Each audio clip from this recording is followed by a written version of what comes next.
اعوذ باللہ من الشیطان الرجیم الحمدللہ رب العالمین والصلاة والسلام علی اشرف المرسلین سیدنا و نبینا محمد وعلی آلہ واصحابہ وازواجہ وذریاتہ واہل بیتہ اجمعین ومن تبعہ الی یوم الدین اللہم اجعلنا منہم یا ارحم الراحمین آمین یا رب۔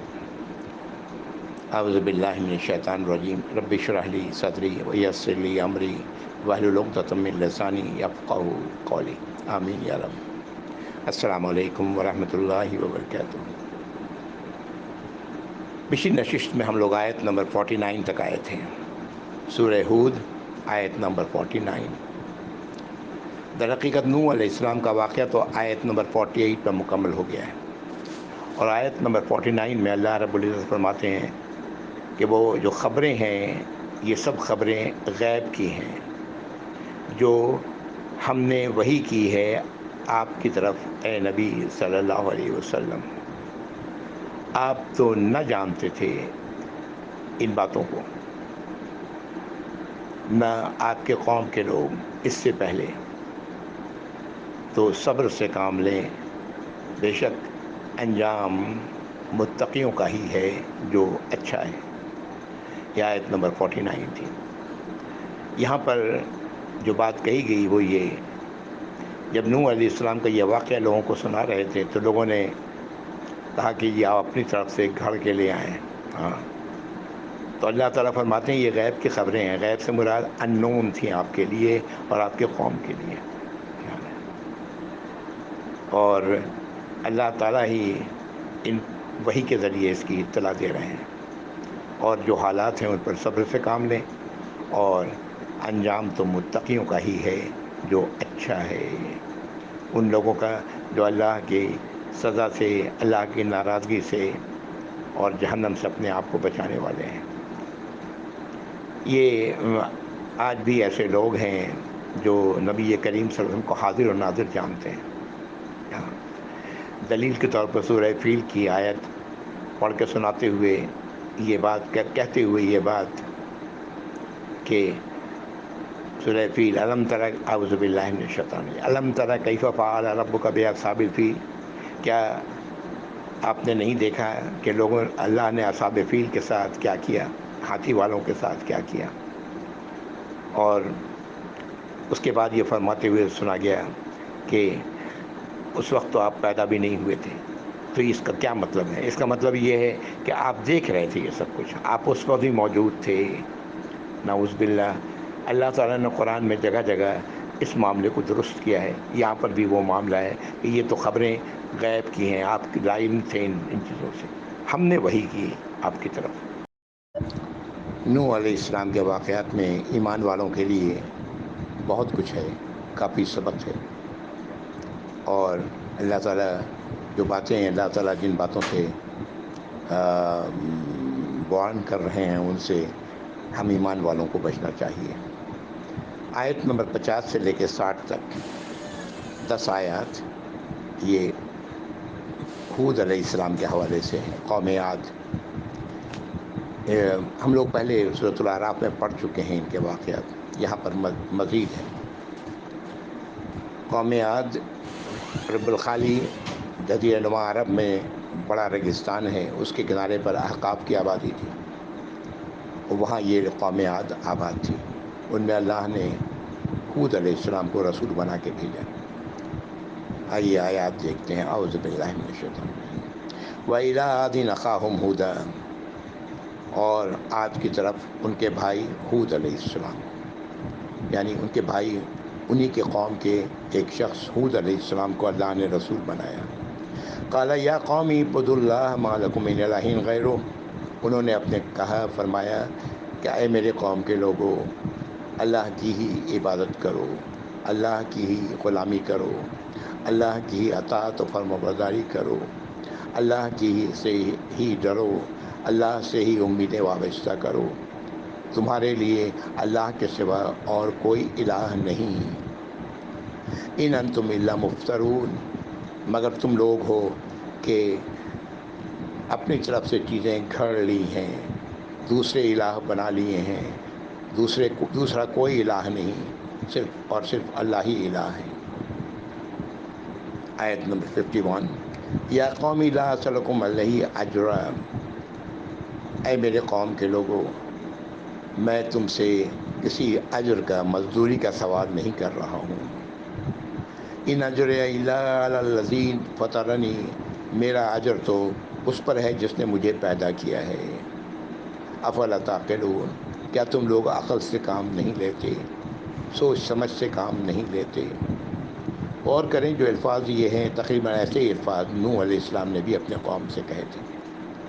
آگے چلتے ہیں، آیت نمبر 52، وَيَا قَوْمِ اسْتَغْفِرُوا رَبَّكُمْ ثُمَّ تُوبُوا إِلَيْهِ يُرْسِلِ السَّمَاءَ عَلَيْكُمْ مِدْرَارًا وَيَزِدْكُمْ قُوَّةً إِلَىٰ قُوَّتِكُمْ وَلَا تَتَوَلَّوْا مُجْرِمِينَ۔ اے میری قوم کے لوگوں، ہود علیہ السلام فرما رہا ہے، اے میری قوم کے لوگوں، اپنے رب سے اپنی گناہوں کی معافی چاہو، استغفار کرو، یعنی اپنے رب سے اپنے گناہوں کے لیے معافی چاہو۔ ثم توبوا الیہ، پھر پلٹو اس کی طرف، یعنی اس کی فرما برداری کی طرف آ جاؤ۔ یرسل السماء علیکم مدرارا، وہ رب تمہارا تم پر آسمان سے نازل فرمائے گا وہ بارش جو تمہارے لیے فائدہ مند ہوگی، رحمت کی بارش ہوگی۔ وَيَزِدْكُمْ قُوَّةً إِلَىٰ قُوَّتِكُمْ، اور زیادہ کریں گے اللہ رب العزت تمہارے لیے، تمہاری قوت کو تمہاری قوتوں سے پر۔ وَلَا تَتَوَلَّوْا مُجْرِمِينَ، اور مت منہ موڑو مجرموں کی طرح، مجرم بن کے، یعنی مجرم بننا کیا ہے؟ اللہ کی نافرمانی، یہ جرم ہے نا، اللہ کے اس دنیا میں اللہ کی فرما برداری کرنے کے لیے ہی ہمیں اللہ نے پیدا کیا ہے، تو یہ مجرم مت بنو۔ یہ جو بات کہی گئی وہ یہی ہے جو کہ سچی توبہ کرو، اللہ سے معافی چاہو، اور آئندہ کے لیے اللہ کی اطاعت و فرما برداری کو اختیار کرو، تو اللہ تعالیٰ تم پر آسمان سے ایسی بارش نازل فرمائیں گے جو رحمت کی ہوگی، اور تمہاری قوتوں میں اضافہ کر دیں گے، اور تم مت بنو مجرموں کی طرح۔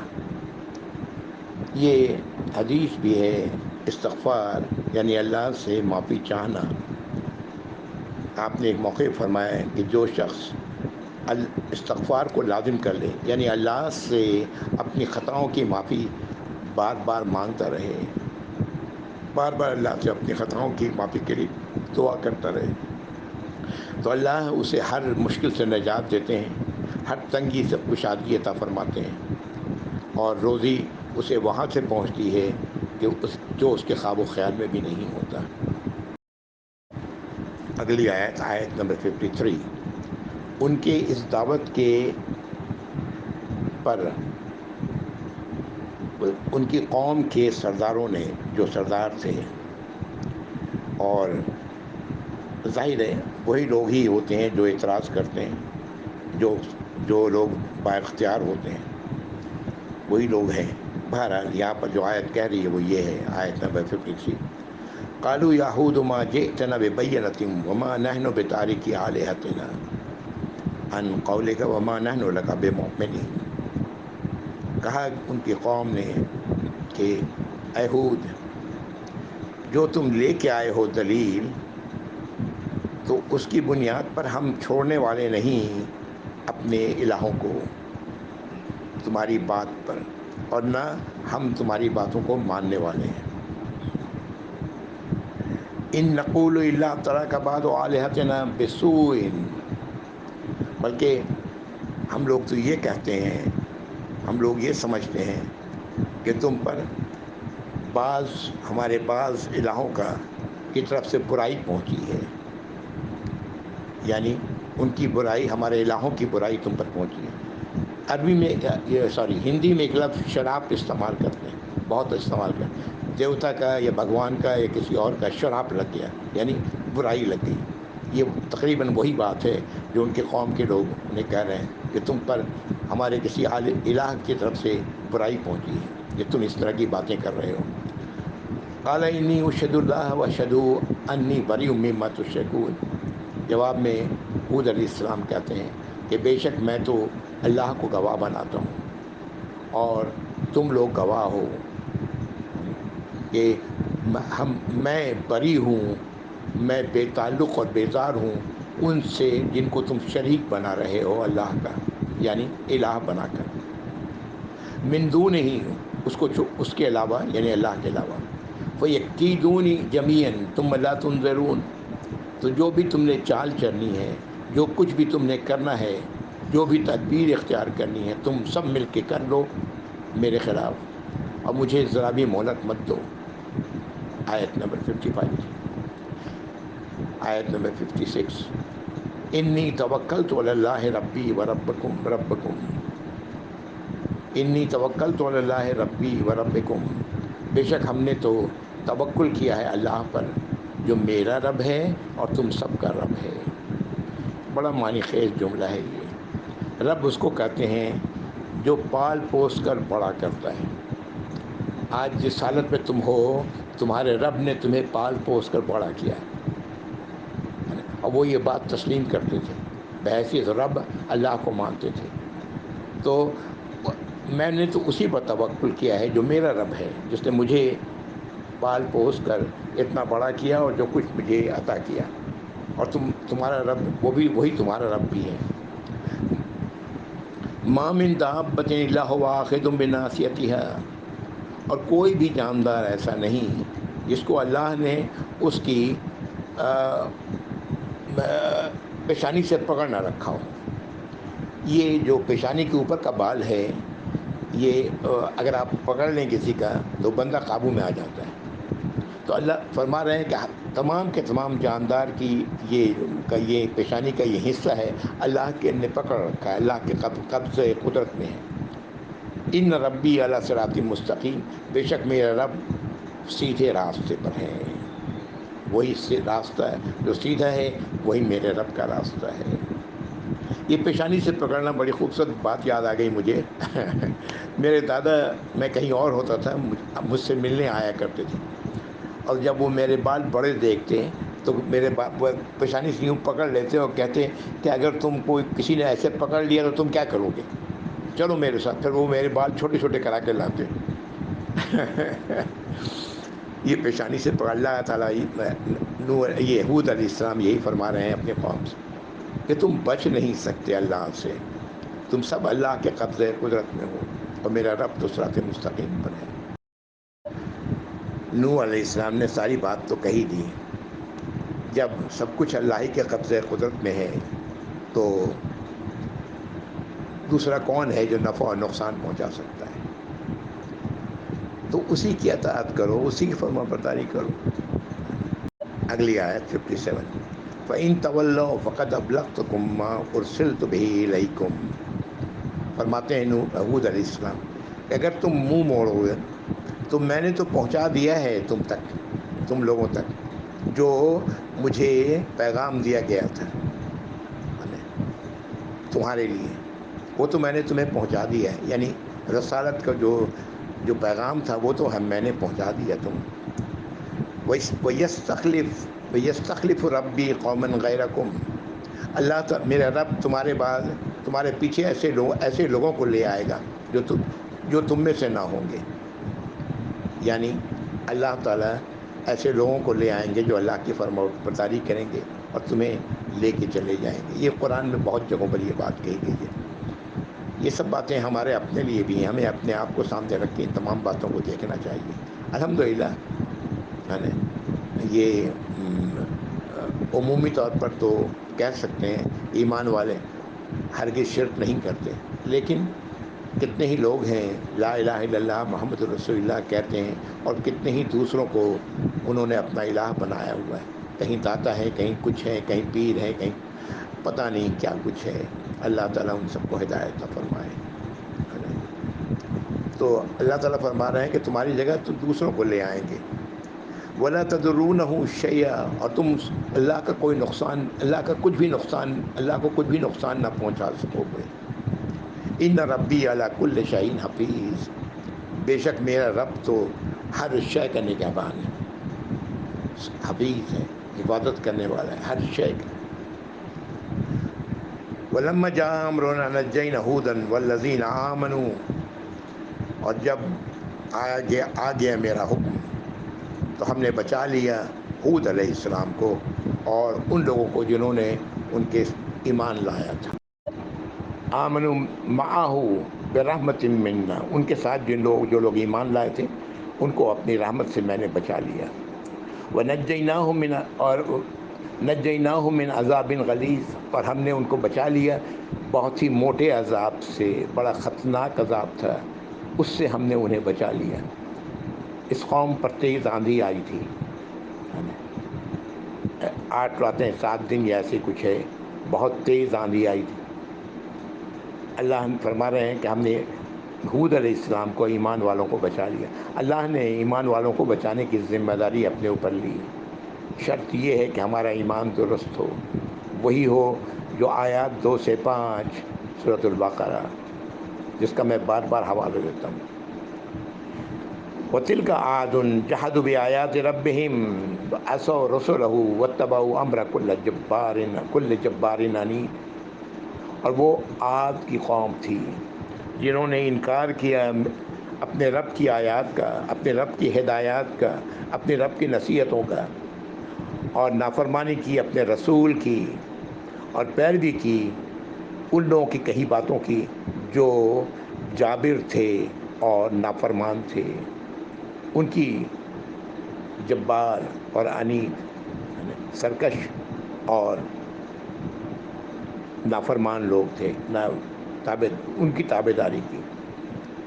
وَأُتْبِعُوا فِي هَٰذِهِ الدُّنْيَا لَعْنَةً وَيَوْمَ الْقِيَامَةِ، ان کے پیچھے لگی اس دنیا میں لعنت اور قیامت میں بھی. الا ان عادا کفروا ربهم، اور آگاہ ہو جاؤ کہ عاد نے اپنے رب کے پیغام کا، اپنے رب کی نصیحتوں کا انکار کیا. الا بعدا لعاد قوم ہود، اور بعد ہے، لعنت ہے، دوری ہے قوم عاد کے لیے جو ہود علیہ السلام کی قوم میں سے تھے. آیت نمبر 60 یا ہود علیہ السلام کا واقعہ مکمل ہو رہا ہے. یہ اللہ کی نافرمانی کرنے والوں پر اللہ نے قرآن میں بہت جگہوں پہ کہا ہے، لعنت کا لفظ استعمال کیا ہے. اور لعنت کا مطلب یہ ہے کہ اللہ کی رحمت سے محرومی. اللہ تعالیٰ پھر مہر لگا دیتے ہیں دلوں پر، آنکھوں پہ پردے ڈال دیتے ہیں، کان سننے سے عاری ہو جاتے ہیں، اور وہ پھر ایسے لوگ جب نافرمانیاں کیے چلے جاتے ہیں تو پھر وہ اللہ کے لعنت ہی کے مستحق ہوتے ہیں، اللہ کے رحمت سے محروم کر دیے جاتے ہیں. ایمان والا اسی لیے تو بار بار استغفار کرتا ہے، اللہ سے اپنے گناہوں کی معافی چاہتا ہے، اپنی خطاؤں کی جو جانے انجانے منہ سے سرزد ہوئی، جان بوجھ کر وہ اللہ کی نافرمانی کی طرف قدم نہیں بڑھاتا. آیت نمبر 61 سے اب قوم سمود کا واقعہ شروع ہو رہا ہے. ان میں اللہ نے انہی کے قوم کے ایک فرد صالح علیہ السلام کو ان میں رسول بنایا. یہ ہمیشہ سے یہی ہوتا رہا ہے، اللہ تعالیٰ رسولوں کو کہیں باہر سے نہیں لاتے، عموماً رسول اسی قوم میں سے ہوتے ہیں، سوائے ایک مستثنیٰ قرآن میں ملتی ہے بات، جس کا ذکر کروں گا، آگے آئے گی خود ہی آیات. آیت نمبر 61. وَإِلَىٰ ثَمُودَ أَخَاهُمْ صَالِحًا، اور سمود کی طرف ان کے بھائی صالح علیہ السلام کو. قَالَ يَا قَوْمِ اعْبُدُوا اللَّهَ مَا لَكُم مِّنْ إِلَٰهٍ غَيْرُهُ، انہوں نے کہا اے میرے قوم کے لوگوں، اللہ کی ہی اطاعت و فرمانبرداری کرو، تمہارے لیے اس کے علاوہ اور کوئی الہ نہیں. هُوَ أَنشَأَكُم مِّنَ الْأَرْضِ، اسی نے تمہیں زمین سے پیدا کیا. ہم سب زمین سے ہی تو پیدا ہوئے ہیں، مٹی سے تو بنائے گئے. وَاسْتَعْمَرَكُمْ فِيهَا، اور اللہ نے تمہیں بسایا ہے اسی زمین پر. فَاسْتَغْفِرُوهُ ثُمَّ تُوبُوا إِلَيْهِ، تو استغفار کرو اس سے، معافی چاہو اس سے، اور پھر پلٹو اس کی طرف. وہی بات ہے کہ اپنے گناہوں کی معافی چاہو اور ہدایت کی طرف، اللہ کی رہنمائی کی طرف پلٹو، قبول کرو اس کو. ان ربی قریب مجیب، بے شک میرا رب قریب ہے اور دعاؤں کو قبول فرمانے والا ہے. تم دعا کرو گے، معافی چاہو گے، اللہ تمہیں معاف کر دیں گے۔ آیت نمبر 61 62 پہ آتا ہوں۔ اعوذ باللہ۔ قالوا یا صالح قد كنت فینا مرجوا قبل هذا، ان کی قوم نے کہا اے صالح تم تھے ہمارے قوم میں، ہم میں ایک ایسی ہے شخصیت جس سے بڑی امیدیں وابستہ تھیں اس سے پہلے، یعنی یہ جو تم نے حرکتیں شروع کی ہیں اس سے پہلے تم سے بڑی امیدیں وابستہ تھیں۔ یعنی صالح علیہ السلام اپنے قوم کے ایک بہت ہی اچھے فرد تھے، جیسے کہ نبی کریم صلی اللہ علیہ وسلم مکے کے میں آپ کو صادق الامین کہا جاتا تھا کہ آپ سچے آدمی ہیں، آپ امانت دار آدمی ہیں۔ ویسے ہی صالح علیہ السلام کے بارے میں ان کی قوم کے لوگ کہہ رہے ہیں کہ تم سے تو بڑی امیدیں وابستہ تھیں۔ اتنہانا نعبد ما یعبد آباؤنا، کیا تم ہمیں روکتے ہو ان کی عبادت کرنے سے جس کی عبادت ہمارے باپ دادا کرتے چلے آئے؟ وَإِنَّنَا لَفِي شَكٍّ مِّمَّا تَدْعُونَا إِلَيْهِ مُرِيبٍ، اور بے شک ہم لوگ تو شک میں مبتلا ہیں اس چیز کی طرف جس کی طرف تم ہمیں بلا رہے ہو، اور بڑے ہی خلجان میں مبتلا ہیں۔ مریب، شک کا لفظ دیکھیں، یہاں غور کریں، شک بھی آیا اور پھر مریب بھی آیا، کہ شک دونوں کے معنی تقریباً ایک جیسے ہیں۔ میں نے بتا چکا ہوں کہ ریب کے معنی ہوتا ہے کہ ایسا شک جو انسان کو خلجان میں ڈالے، تو کہہ رہے ہیں کہ تم شک میں مبتلا ہے، شک ہے مجھے تم تو ان سب پر جس کی طرف تم بلا رہے ہو، اور ہم خلجان میں مبتلا ہیں تمہاری وجہ سے۔ یہ آیت نمبر 62 تھی۔ آیت نمبر 63، قال یا قومی ارأیتم ان کنت علی بینۃ من ربی، نو جواب دیتے ہیں صالح علیہ السلام اپنی قوم کو، اے میرے قوم کے لوگوں، تم نے تو دیکھا ہے کہ میں اپنے رب کی طرف سے بالکل واضح راستے پر تھا، یعنی ایک اچھے انسان کی طرح تمہارے درمیان میں تھا۔ وَآتَانِي مِنْهُ رَحْمَةً، اور اس نے اپنے پاس سے ہمیں رحمت عطا کی، جس سے مراد رسالت ہے۔ فَمَن يَنصُرُنِي مِنَ اللَّهِ إِنْ عَصَيْتُهُ، تو مجھے کون ہے جو بچائے گا اللہ سے اگر میں اس کی نافرمانی کروں؟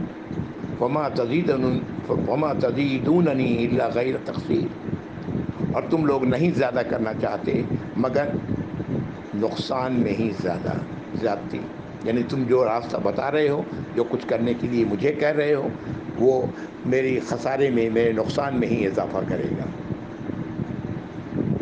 آیت نمبر 64، وَيَا قَوْمِ هَٰذِهِ نَاقَةُ اللَّهِ لَكُمْ آیَةٌ، اے میرے قوم کے لوگوں، یہ ہے اونٹنی جو اللہ کی ہے تمہارے لیے نشانی۔ یہ وہ معجزے کی بات جب قوم نے کی تو اللہ رب العزت نے پہاڑ سے ایک اونٹنی کو نکالا، گابن اونٹنی کو، ناقہ کہتے ہیں ایسی اونٹنی کو جو گابن ہو، بچہ دینے والی ہو، ایک ایسی اونٹنی کو نکالا۔ تو خود یہ صالح علیہ السلام فرما رہے ہیں کہ یہ ہے وہ معجزہ جس کا تم لوگ سوال کرتے رہے ہو، کہ یہ ہے ہذہ ناقۃ اللہ لکم آیہ، تمہارے لیے معجزہ، یعنی اللہ کی یہ اونٹنی۔ فذروها فتاکل فی ارض اللہ، تو اسے بالکل چھوڑ دینا، اس سے بالکل دور رہنا اور اسے کھانے دینا اللہ کی زمین سے۔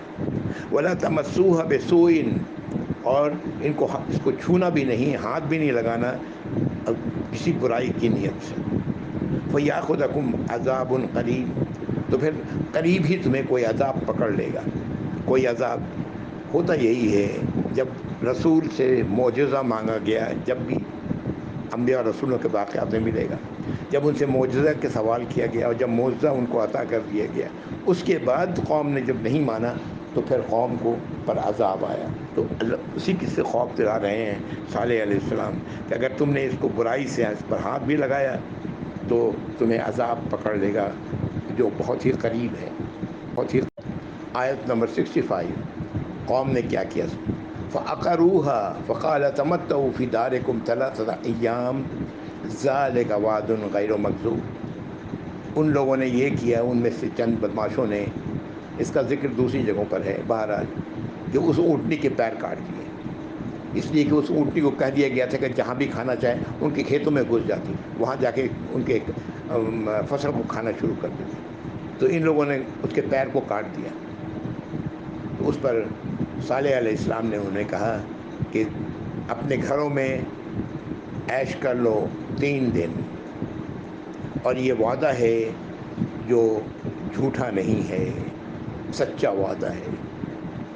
ظاہر ہے آپ صالح علیہ السلام پر اللہ کی طرف سے وحی آئی ہوگی جس پر انہوں نے یہ بات کہی ہوگی۔ آیت نمبر 66، فلما جاء امرنا نجینا صالحا والذین آمنوا معه برحمت منا۔ تو جب آ گیا ہمارا حکم، اللہ تعالیٰ فرما رہے ہیں، تو ہم نے بچا لیا صالح علیہ السلام کو اور ان لوگوں کو جو ان کے ساتھ ایمان لائے تھے، برحمت منا، اپنی رحمت سے، اپنے پاس کی، اپنے طرف سے رحمت، ومن خزي یومئذ، اور اس دن کی رسوائی سے، ان ربک هو القوی العزیز، بے شک آپ کا رب، تمہارا رب، اشارہ ہے یہاں پر نبی کریم صلی اللہ علیہ وسلم کی طرف، ہاں، یا ہم سب کی طرف، ہر اس شخص پر کی طرف جو قرآن پڑھ رہا ہے، کہ بے شک تمہارا رب تو بہت ہی قوی ہے، وہ قوی ہے، بہت ہی طاقتور ہے، اور العزیز ہے، مکمل اختیار رکھنے والا ہے، وہ جو چاہے کر سکتے ہیں اللہ رب العزت۔ یہ ہم سب کو یہ بات یاد رکھنی چاہیے، ہوش میں رہنا چاہیے، اللہ کی نافرمانیوں سے بچنا چاہیے، اللہ سے اپنی خطاؤں کی معافی مانگنی چاہیے، جو نافرمانی کر رہے ہیں اسے چھوڑنی چاہیے۔ اللہ تعالی ہم سب کو اس کی توفیق عطا فرمائے۔ آیت نمبر 67، فَأَخَذَ الَّذِينَ ظَلَمُوا الصَّيْحَةُ فَأَصْبَحُوا فِي دِيَارِهِمْ جَاثِمِينَ۔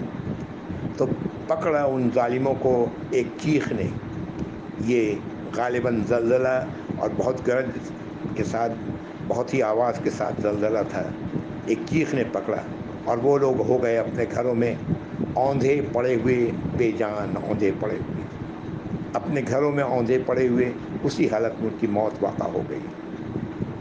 آیت نمبر 68، کَأَن لَّمْ تَغْنَوْا فِيهَا، جیسے کہ وہ یہاں پر آباد ہی نہیں تھی، یہ حالت ہو گئی پوری آبادی کی۔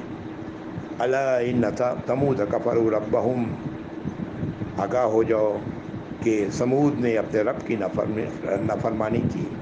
أَلَا بُعْدًا لِّثَمُود، وہی لفظ ہے، آگاہ ہو جاؤ کہ لعنت ہے سمود کے لیے، بود ہے، دوری ہے اللہ کی رحمت سے سمود کے لیے۔ یہ سب واقعات ہم لوگ سورہ اعراف میں بھی پڑھ چکے ہیں، یہاں پر پھر وہ انہی انبیاء اور رسولوں کی باتیں یہاں پر بھی ہو رہی ہیں۔ یہ آیت نمبر 68 تھی۔ اب آیت نمبر 69 سے ابراہیم علیہ السلام کا واقعہ شروع ہو رہا ہے، اور اس سے منسلک لوط علیہ السلام کا واقعہ ہے۔ یہ انشاءاللہ اگلی بار، اگلی نشست میں انشاءاللہ ان آیت نمبر 69 سے آگے ہم لوگ پڑھیں گے۔ وآخر دعوانا الحمدللہ رب العالمین، وصلی اللہ علی محمد وعلی آلہ واصحابہ وازواجہ وذریاتہ واہل بیتہ اجمعین ومن تبعہ الی یوم الدین، اللہم اجعلنا منہم، آمین کہیں، یا اللہ ہمیں آپ کی اطاعت کرنے والوں میں سے بنائیں یا رب، آمین یا رب العالمین۔ السلام علیکم ورحمۃ اللہ وبرکاتہ، جزاکم اللہ خیر۔